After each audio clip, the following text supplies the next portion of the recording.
Hari itu seharian kita di situ nunggu orang yang berisik tadi malam itu kagak nongol. Mulai nih ada tanda kutip orang bukan gitu. Menjelang pagi pertama kita dengar kembali suara gamelan Jawa. Tung. Itu sekitar 15 menit kita dengerin itu. Tetapi setelah itu di sekitar kita itu kayak orang rame pada bawa obor.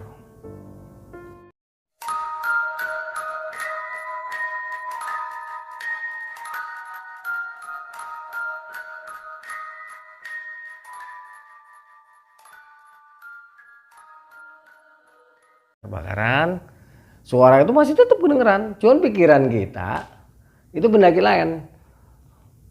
Kira-kira jam 2 kita kan masuk tuh berusaha untuk tidur karena emang capek banget kan. Yang gua heran ini sama anak-anak, waktu itu gua ngomong ya, ini orang geblek apa ya, tengah malam teriak-teriak ketawa ketiwi nggak jelas gitu kan. Kita masih belum ada jawaban nih, pikiran kita cuman ini pendaki geblek amat begadang sampai pagi gitu kan. Sedangkan kita mau tidur jadi susah gara-gara dengerin dia gitu. Itu kita baru bisa tidur baru menjelang subuh setelah suara mereka tuh hilang. Ya jadi menjelang subuh suara mereka baru hilang. Kita berpikir capek kali, begadang semalam suntuk. Udah, kita tidur nyenyak. Itu kira-kira jam 9 bangun. Yang tadinya mau langsung nurusin perjalanan itu PW kita bro. Karena logistik kita banyak. Kita memutuskan udahlah besok aja lah naiknya gitu kan. Karena emang capek banget dalam perjalanan. Udah hari itu seharian kita di situ nunggu orang yang berisik tadi malam itu kagak nongol. Mulai nih ada tanda kutip orang bukan gitu. Apa mereka balik kanan? Apa mereka bukan orang nih? Tanda kutip. Cuman seperti gue bilang tadi, di saat itu kita takut. Tetapi kita semua nggak ada yang mau dikendalikan oleh rasa takut. Karena kita saling apa sih? Kita saling mendukung, kita saling melindungi, ya, kita saling menguatkan satu sama lainnya, kita saling menyadari keberadaan kita di gunung ini. Karena saat itu manusia hanya gua berlima, selebihnya batu, kayu, ya kalau beruntung ada monyet kan. Dalam artian tuh yang manusia itu cuma kita-kita aja. Jadi kita betul-betul harus menjaga kekompakan kita. Karena kita berpikir ini orang balik kanan, ya udah sesiangan itu kita cuma leleh-leleh aja. Ya, karena apa? Si Babe ini kan anaknya juragan kontrakan. Dia kalau bawa logistik udah kayak mindahin toko. Dia selain bapaknya juragan kontrakan, emaknya buka warung kelontong. Jadi kalau jalan sama Babe itu yang namanya kue warungan, kue toplesan, sama rokok. Melimpah. Dia kalau bawa rokok kita sebungkus 2 bungkus, dia satu bal itu satu bos itu. Ya. Jadi gimana nggak nyantai kalau naik sama si Babe ini? Lah, emaknya warung, bapaknya juragan kontrakan. Hai, santai. Udah kita leleh sambil ya itu kadang-kadang nanya tuh orang nggak naik-naik gitu kan. Itu sampai sore kita ngomongin nggak nongol-nongol juga. Ya masuk maghrib. Biasa kita bakar-bakaran lagi maghrib karena sesiangan itu kita udah ngumpulin kayu banyak. Maghrib santai nggak ada apa-apa ya nggak. Isya sampai jam 8 juga nggak ada apa-apa. Santai kita masih ngobrol-ngobrol, masih santai aja. Belum ada niatan untuk nerusin perjalanan ke Puncak Merbabu karena apa? Logistik melimpah ruah nggak karu-karuan. Bener-bener. Jadi kita bener-bener santai. Nah lewat jam 10 suara yang kemarin kita dengar ada lagi, rame lagi di tempat yang sama. Di sini baru kita mulai nih kan, wah ini mah bukan orang gitu kan. Udah sambil kita dengerin ya kita baca-baca dong, ya kita mohon perlindungan dong. Bagaimanapun juga kita tetap harus memohon perlindungan, seberani-beraninya kita tetap harus memohon perlindungan Allah, tetap harus memohon perlindungan Tuhan. Karena seperti dibilang tadi, tidak ada yang lebih hebat dan tidak ada yang lebih berkuasa daripada Tuhan kita sendiri. Makanya itulah ketika kita mulai menyadari ini bukan seorang manusia, kita mulai sambil ngobrol tapi sambil selawatan, sambil baca-bacaan. Malam itu kita semua menjadi pendengar yang baik. Ya, Karena suaranya kan nggak jelas, tapi kalau ketawanya tuh jelas. Tapi bukan ketawa yang model kayak Miss Kunti, bukan. Ya ketawa-ketawa biasa, orang ngobrol tapi kayak orang teriak-teriak gitu kan. Itu semalaman suntuk kita dengar sampai pagi. Itu seperti itu. Itu akhirnya malam kedua itu kita tidur pagi lagi. Tidur pagi, bangun siang.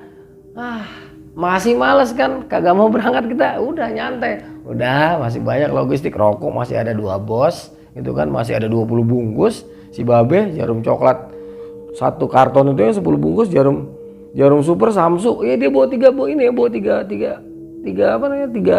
bos. Samsu 1 bos, jarum coklat 1 bos, jarum super 1 bos. Ya gimana gak nyantai kita kan.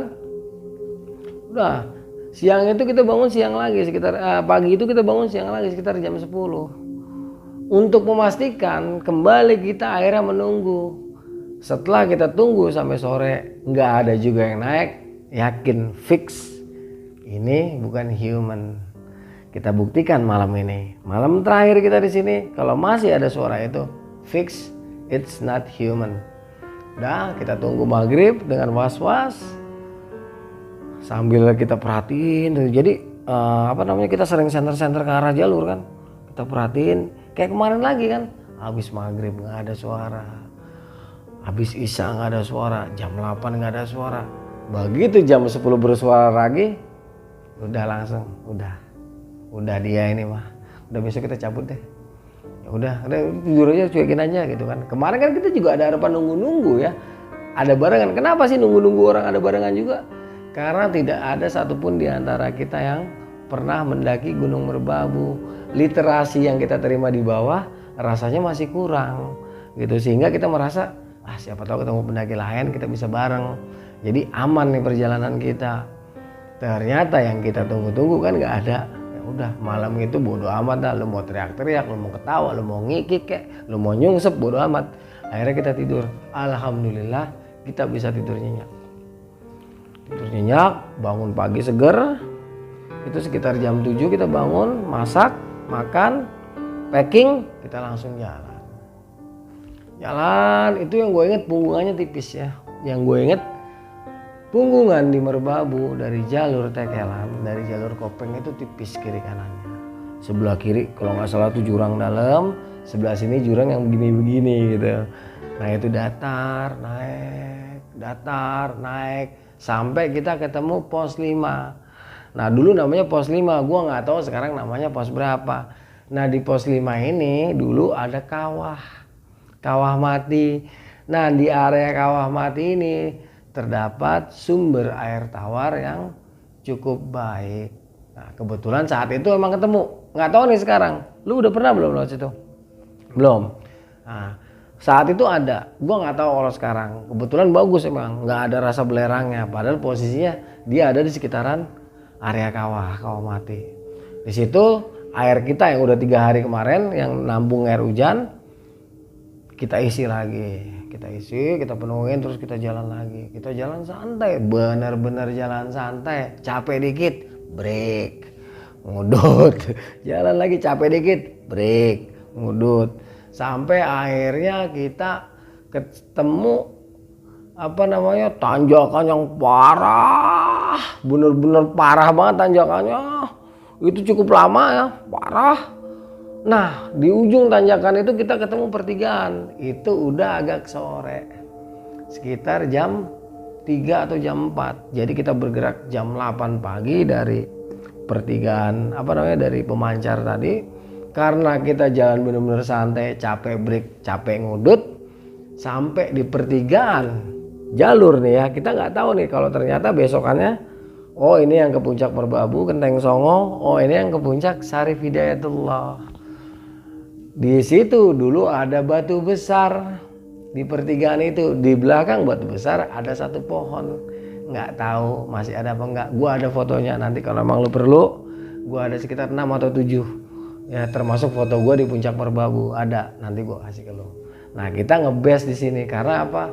Gempor tadi capek, nggak lama ngebes ya biasalah kita buka tenda kan segala macam. Setelah istirahat kita buka tenda, kita keluar, kita bongkar keril kita keluarin, Sengaja nih kita bikin tenda yang palanya pas ngadep ke batu. Buat apa sih fungsinya? Buat ngalingin angin. Nah di situ batu itu kita tutup lagi pakai plastik, bukan plastik, pakai ponco kiri kanan, sehingga angin yang datang itu benar-benar bisa kita minimalisir. Nah, awalnya sih santai ya nggak. Di situ kita nggak bakar-bakaran.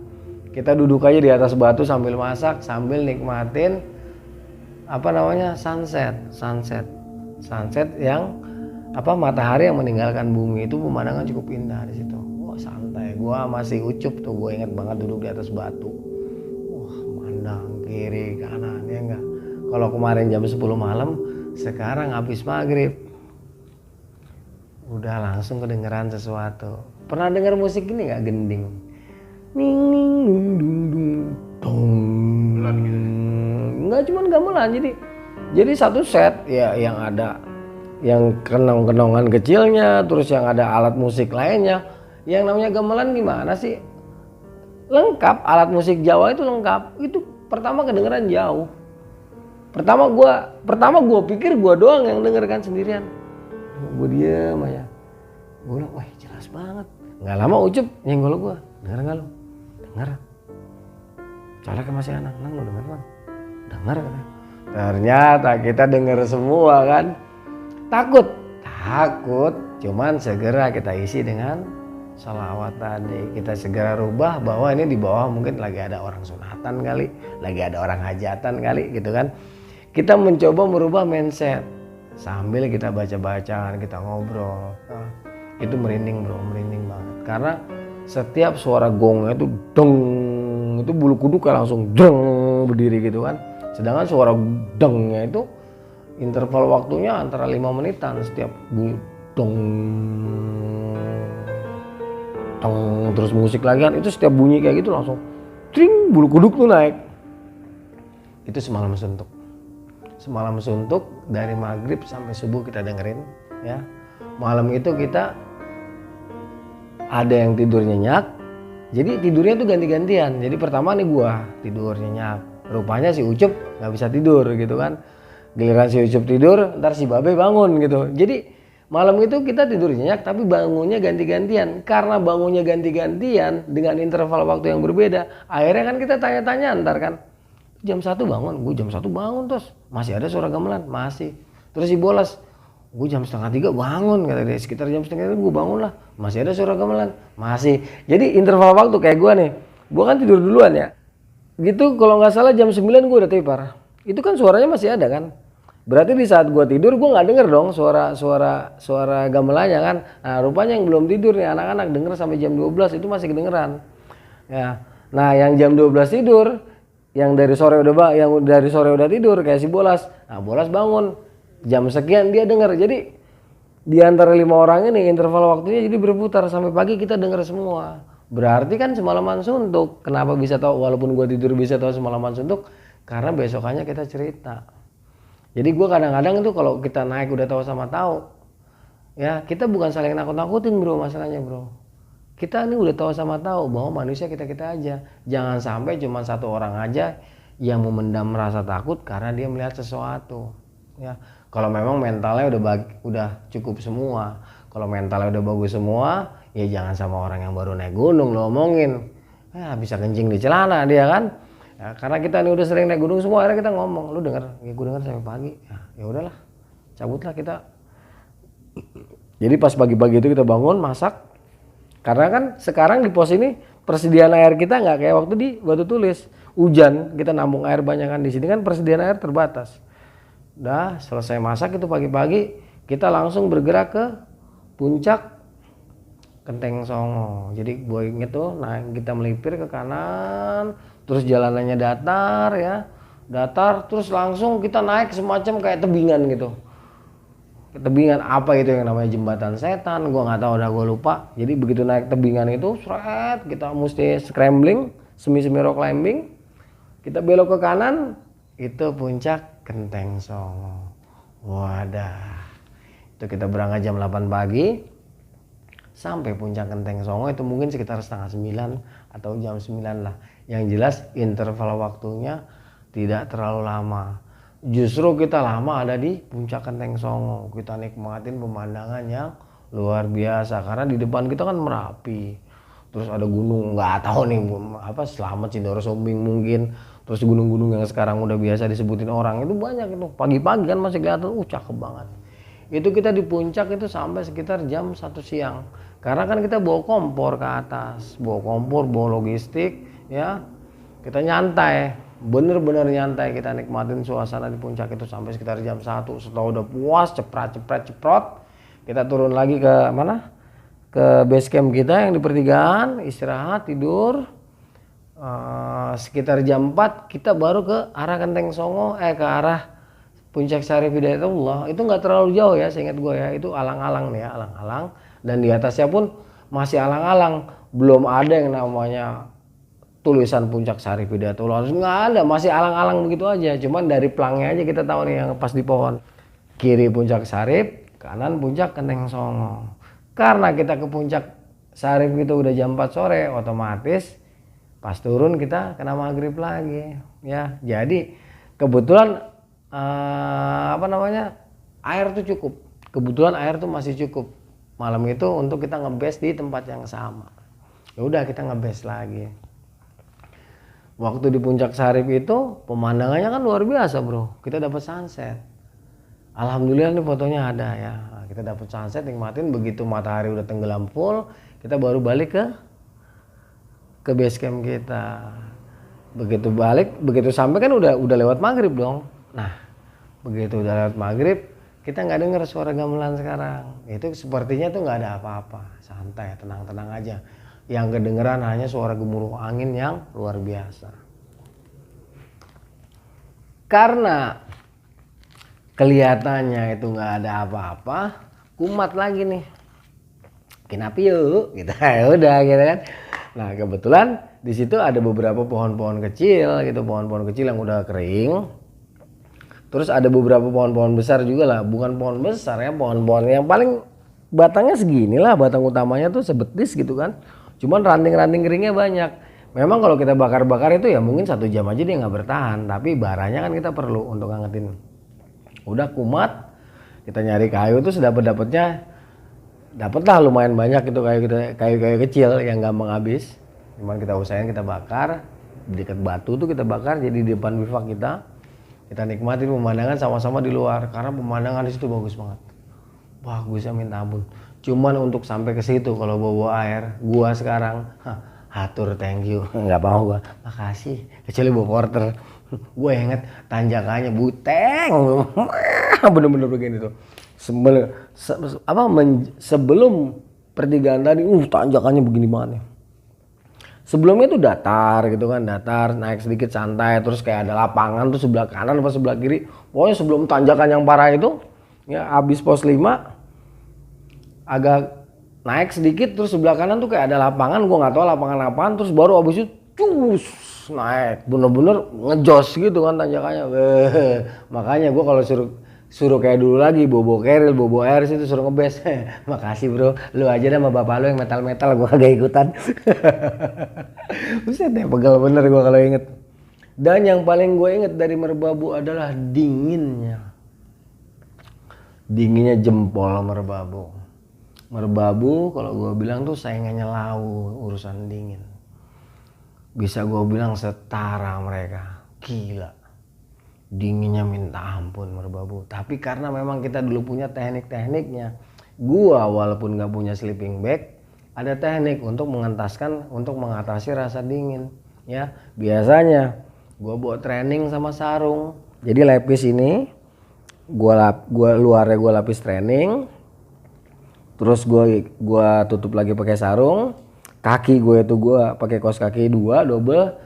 Terus gua ikat pakai kantong kresek.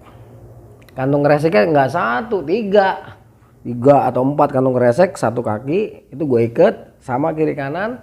Tangan juga begitu ya, pakai sarung tangan tapi nggak 1, 2. Ini pakai kupluk. Terus jaket yang dalam itu bahannya kain, jaket yang di luar itu bahannya parasut. Jaket motor gitu modelnya, pokoknya jaket parasut.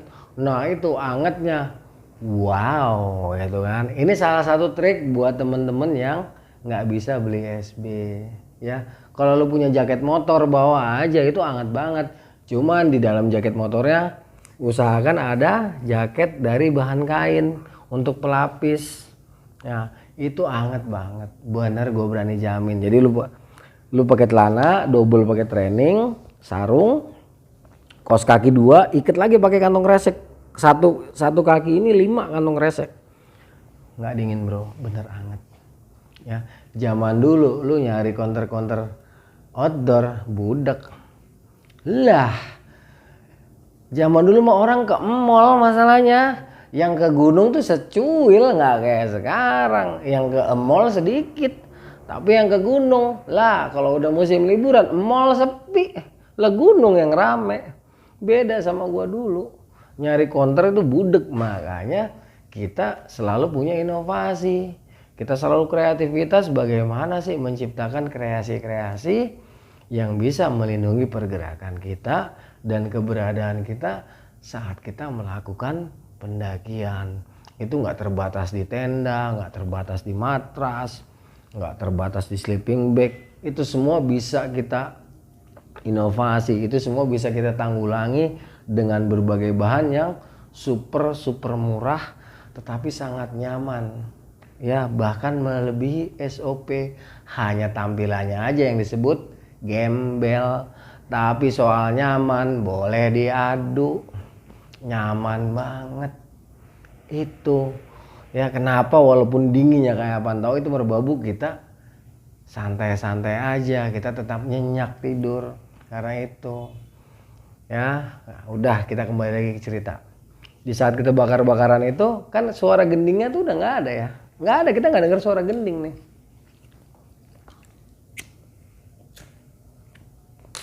Pokoknya tidak ada sesuatu yang mencurigakan. Itu sampai larut malam lah, sampai jam 12 itu hanya suara deru angin aja yang kita dengar, kencang banget deru angin. Terus dia juga kencang menghantam tenda kita juga kencang tuh dia. Bukan menghantam, apa bahasanya sih? Kalau angin berembus itu ya menerpa tenda kita juga kencang. Udah sekitar jam 12 karena emang udah dingin dan kita capek, kita masuk. Merem nih semua, nggak ada apa-apa. Cuman menjelang pagi baru inilah yang bikin kita turun ogah ngebes lagi. Padahal logistik masih banyak, masih cukup untuk 4 hari lagi. Karena seperti gue bilang tadi, si Babe yang mindahin warung emaknya ke Keril. Masing-masing kita bawa tuh, itu semua jajanan yang ada di warung emaknya diturun-turunin lah. Dan dia kan anak laki satu-satunya. Dia 5 bersaudara, laki-laki satu-satunya. Jadi jangan ditanya kalau urusan disayang mah. Lah, lanang satu-satunya, bukan main, bukan anak emas lagi nih mah, udah anak permata kali itu kan. Jadi bener-bener kalau dia naik sama dia tuh, wah, warung emaknya dikuras, emaknya juga nggak bakal marah bro gitu. Logistik itu masih cukup untuk 4 hari lagi, tapi karena kejadian ini kita memutuskan untuk besok pagi untuk segera turun. Menjelang pagi, pertama kita dengar kembali suara gamelan Jawa. Pung. Itu sekitar 15 menit kita dengerin itu. Tetapi setelah itu di sekitar kita itu kayak orang rame pada bawa obor. Itu sambil mereka bersuara seperti melantunkan bacaan doa. Atau bukan doa, ini tolong dipotong. Seperti mereka melantunkan kidung. Jadi ada mungkin ratusan ya kelihatannya gitu ya, perasaan kita. Karena memang suara langkah-langkahnya tuh kelihatannya, kedengerannya tuh banyak banget. Dan nyala obornya tuh kelihatan dari balik tenda kita. Karena zaman dulu nggak ada tenda double layer. Ya tenda dum ya begitu, ya, udah 1 layer begitu. Jadi kan lu bisa tahu kan. Iya kelihatan bener kalau kelihatan ada obor itu. Obor di sekitar kita kayak ada ratusan, itu kelihatan banget. Berikut langkah kaki dan orang yang sedang melantunkan kidung. Orang-orang yang sedang melantunkan kidung. Itu acara tidur kita berantakan lagi sampai pagi. Itu nggak pakai ngomong, kita semua langsung rapet ya, posisi tengkurap, semuanya langsung baca ayat kursi semua ya. Tapi kita diem posisinya, kita nggak ada yang nggak ada yang rese gitu, kita diem aja sambil baca ayat kursi nenangin diri. Itu sampai pagi menjelang subuh mungkin ya, itu baru hilang suasana. Begitu hilang, baru kita usahain tuh untuk tidur, dapatlah sekitar tidur sejam atau 2 jam itu. Begitu bangun jam 8, langsung packing, nggak pakai acara masak. Turun, turun pokoknya turun, packing. Nah, karena jajanan si Babe masih banyak, ya udah kita buru-buru turun. Ya itu di tengah perjalanan itu kalau nggak salah yang kalau kita naik kan di sebelah kanan tuh ada lapangannya setelah naik dari Kawamati. Nah kalau turun kan berarti di sebelah kiri. Nah di situ kita sempat istirahat sebentar ngopi. Karena di atas kan tadi belum sempat makan. Di situ kita sempat ngopi, terus masak mie instan, istirahat lagi sebentar. Air itu udah habis, tapi karena di pos 5 itu ada cadangan air, pos 5 ya. Dulu pos 5. Kalau sekarang gua nggak tahu pos berapa. Pokoknya di Kawah Mati itu ada sumber air bagus. Karena kita tahu di situ ada sumber air bagus, jadi air di pos ini yang kayak lapangan kecil ini kita habisin. Terus turun di pos 5 kita ngisi air. Kita kembali lagi lewat jalur Kopeng. Turun sekitar 2 jam kita ketemu pertigaan Bekas atau puncak Pemancar, hajar lagi. Nah ini turun, ini ampun, naiknya aja kita kepleset-pleset mulu. Lah turun jangan ditanya, lah ini pantat tuh jangan ditanya, gubak udah kadang-kadang gelinding bus. Karena nggak tahu sekarang ya, kalau dulu bener-bener kayaknya baru dibuka itu jalur, kayaknya baru dibikin gitu, jadi bener-bener tanah yang licin. Kita itu kalau jalan berani berdiri aja turun udah pasti nyungsep. Jadi jalan ya itu pakai pantat turun. Karena kan dia turun banget begini. Iya, jangan ditanya lamanya. Itu akhirnya sampai ke tempatnya Mas Ari, maghrib lagi kita. Mas Ari udah kelimpungan. Lah kita lama banget nggak turun-turun kan. Dipikirnya kita lintas ke Selo atau turun dari jalur lain, atau bahkan dia berpikir ada sesuatu yang agak buruk juga gitu kan. Tapi ternyata kita selamat, kita turun ke bawah. Nah di bawah ini Mas Ari kita ceritain nih, Mas kita dengar kayak ada orang suara kidung, terus suara gamelan, terus suara apa namanya orang yang ngobrol gitu kan. Terus pas terakhir kita mau turun tuh ada orang berkidung, tapi di sekitar kita kayak bawa obor. Dia senyum-senyum aja, kata Mas Ari, itulah Merbabu, nikmatin aja. Ya itulah kisah gue di Merbabu pada tahun 1998 bersama Babe, Bolas, Ucup, Anang, rekan-rekan gua yang baru aja gua temuin kemarin. Mudah-mudahan nih dari Jembatan Hitam bisa ngundang mereka untuk podcast karena mereka bersedia kok. Oke ya, kira-kira gitu ya sobat Jembatan Hitam. Gua kembalikan lagi kepada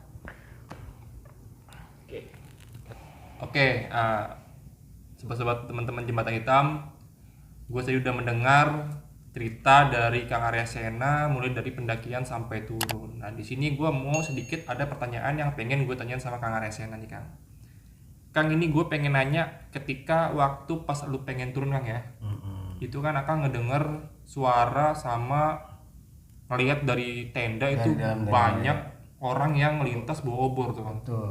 Itu semua teman-teman Akang juga ngerasain tuh Kang ya? Betul, semuanya ngelihat, semuanya merasakan, mendengar suara orang berkidung sambil bawa obor, itu semuanya merasakan Semuanya. Iya. Oke sih. Jadi itu selang waktunya berapa lama tuh Kang dari lu denger sampai itu menjelang subuh lah. menjelang subuh Kang ya? Antara 2 jam atau 1 jam lah. Tapi walaupun interval waktunya pendek, di saat kita merasakan itu kayaknya panjang banget, nggak kelar-kelar gitu kan. Padahal sih sebentar gitu. Soalnya ingatan gue tuh nggak terlalu lama lah, tapi dia udah nggak lama tuh cahaya merah dari ufuk timur tuh kelihatan. Tapi waktu kita tiarapnya begini nunggu itu kayaknya lama banget. Gila sih. Terus sama juga yang Akang sama teman-teman di pos 5 yang santai kan ya? Atau di mana itu tadi gue lupa. Nah di Watu Tulis, di Pemancar. Di Pemancar. Ya. Itu ada fenomena juga Akang ngedenger bahkan ngelihat ada cahaya center gitu Kang ya? Iya cahaya center sama suara orang ngobrol. Itu waktunya selama 3 hari itu Kang ya? 2-3 hari Kang ya? 2 malam itu. Itu dia muncul 3 malam. di setiap jam 10 ke atas kan? Jam 10 ke atas. Dari maghrib sampai sore nggak ada kan? Nggak ada sama sekali. Bahkan angin aja nggak ada, itu santai. Nah, tapi udah jam 10 ke atas, ya mungkin jam 11 lah, yang jelas jam 10 ke atas ya. Di bawah jam 12 itu mesti suara itu ada lagi. Keluar lagi. Jadi suara kayak orang ngobrol nggak jelas, terus teriak-teriak sama ketawanya aja yang jelas. Itu selama 3 malam kita di situ. Itu kalau menurut gue sih Kang memang ya bukan manusia lah kayaknya, karena kan di selama akad pendakian ini kan nggak ketemu dia langsung kan, Kita nungguin iya ya. bahkan sampai akan turun juga nggak ketemu mereka kan. Iya, karena kan malam pertama kita anggap ini orang lagi ngebase di bawah. Nah pas siangnya kan kita kan naik, kita tungguin. Oh mereka nggak kelihatan juga, kita pikir mereka balik kanan ya. Masuk nih malam kedua ternyata di jam yang hampir sama, suaranya kan sama kayak kemarin tuh, modelnya berisik, ketawa-tawa nggak jelas, ngobrol nggak jelas, terus ketawa ngakak-ngakak gitu sampai pagi lagi. Siangnya kita tungguin lagi, ternyata nggak ada kan. Nah kita mulai bertanya-tanya nih. Nah pas malam ketiga di jam yang sama dengan interval waktu yang sama masih kayak gitu juga, besoknya kita udah yakin anjing merinding itu bukan manusia. Ternyata bukan manusia Kang ya. Iya. Bahkan Akang nggak sih Kang, di sepanjang perjalanan Akang dari awal sampai naik sampai turun lagi tuh emang bener-bener nggak ada sosok atau gerombolan pendaki lain yang naik atas? Nggak ada. Pure 5 orang Dari Akang aja Kang ya. dari dari Kopeng pada saat itu nggak ketemu rombongan pendaki sama sekali. Oke sih, gue cukup merasa puas sekali nih dengar ceritanya Kang Arya, karena selain Kang Arya ini menceritakan pendakiannya, Kang Arya juga banyak ngasih wawasan nih sama gue pribadi nih, masalah pendakian, masalah apa ya Kang ya, pencerahan lah, banyak lah yang Kang kasih saya nih Kang. Pribadi alhamdulillah banget nih Kang ya. Alhamdulillah ya. Oke, sebelum kita akhirin pembicaraan kita malam ini, Kang Arya seperti biasa nih Kang Arya mau promo-promo apa nih Kang gitu Kang? Atau mau ngasih masukan apa buat teman-teman, boleh di sini Kang, silakan Kang. Buat teman-teman pendaki ya, jangan berpikir negatif terhadap para YouTuber yang mengangkat cerita-cerita mistis ya. Mungkin memang ada sebagian YouTuber yang tidak memberikan edukasi di balik cerita-cerita yang mereka sampaikan. Itu pun tidak salah, karena yang harus bijak bukan YouTubernya. Kalau kita menyaksikan tontonan itu ya, yang harus bijak kitanya, karena mungkin dari YouTubernya lupa atau memang ada sesuatu yang dikejar sehingga kebijaksanaannya dilupakan. Nah karena seperti itu situasi dan kondisinya, kitalah yang harus bijaksana ya. Kita dengarkan ceritanya, kita ambil positifnya, kita buang negatifnya. Kita ingat, sehebat apapun cerita mistis, seserem apapun hal-hal mistik yang dialami oleh seseorang, dan sehebat apapun makhluk halus yang menjadi tokoh utamanya, tetap dia itu ciptaan Tuhan. Tidak ada satu makhluk pun yang lebih hebat dari penciptanya, yaitu Tuhan. Jangankan lebih hebat, menyaingi aja nggak sanggup ya. Jadi kalau kita dengar cerita mistis, baik yang diangkat secara pribadi oleh YouTubernya atau YouTubernya baca cerita orang ya, kita jangan berpikir negatif dulu. Kita husnuzon saja, tidak perlu suudzon dan mengotori hati kita dengan hal-hal yang nggak perlu ya. Kalau YouTubernya nggak bijak, kita aja yang bijak. Toh nggak ada ruginya kok untuk menjadi bijaksana. Kita mendengarkan cerita orang juga nggak ada ruginya ya, malah mungkin bisa menambah wawasan kita. Intinya ambil baiknya, buang jeleknya ya. Kira-kira kayak gitu aja buat teman-teman Jembatan Hitam. Kang, ini juga kan nanti gue denger tadi kan Akang mau rilis buku yang kedua ya Kang ya. Itu rilis di bulan apa Kang? Kalau nggak ada halangan Mei itu Bulan udah Mei. rilis ya, antara awal, tengah atau akhir ya, kita lihat aja. Rencananya itu bulan Mei, mudah-mudahan dilancarkan oleh Allah Subhanahu wa taala. Judulnya itu masih sama atau gimana Kang? Masih. Kalau captionnya tetap 1001 kisah pendakian ya, seperti Wiro Sableng, tapi kan ada subjudulnya di bawah. Subjudulnya. Nah, jadi itu semacam apa ya, semacam hak cipta gue lah. 1001 Kisah Pendakian, baru ntar di bawahnya judulnya Perjalanan Para Demonstran Mahameru 1998. Oke. Nah, Nih di bulan Maret nanti, Mei. oh di bulan Mei ya, Iya, di bulan insya Mei Allah. nanti insya Allah buat teman-teman yang pengen tahu isi lengkap bukunya, teman-teman nanti boleh langsung DM ke Instagram Kang Arya Kang ya. Tuh, DM inbox silakan. Inbox boleh. Gue juga udah gak sabar sih karena gue juga bakal pesen juga sih pastinya. Alhamdulillah. Oke, Kang Arya makasih banyak udah dikasih Sama-sama. kesempatan buat main ke rumah Kang Arya nih. Iya. Jadi sebelum kita balik, gue ngucapin terima kasih buat Kang Arya dan jangan kemana-mana, saksikan terus Jembatan Hitam episode selanjutnya.